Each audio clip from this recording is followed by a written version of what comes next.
To security-related news now, members of the police and military are keeping a close watch on sections of Western Kingston, that's the West Kingston Police Division, to prevent a flare-up in violence. Now, this follows last night's fatal shooting of a well-known member of the community of Denham town.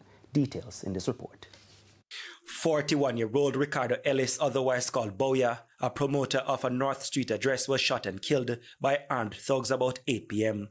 He was killed at a children's Christmas treat.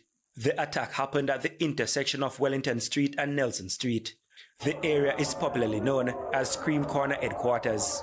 It is reported that Ellis was standing in front of his business establishment when he was pounced upon by two men on a motorcycle. The men opened gunfire, hitting Ellis multiple times. He was rushed to the Kingston Public Hospital, where he was pronounced dead.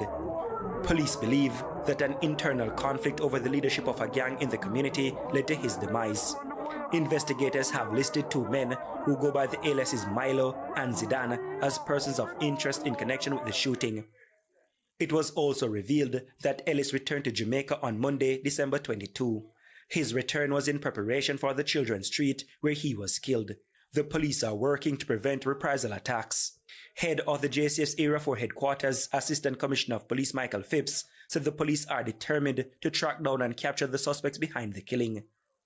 And to have had this particular killing, it took us by surprise, and we are not going to allow a few persons to really shatter what we had going on in the Kingston Western Division for the greater part of the year.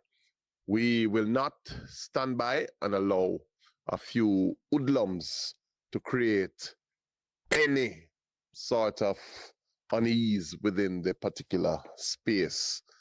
The area is under a zone of special operations, and the police say the community has been enjoying a level of peace over the past few years.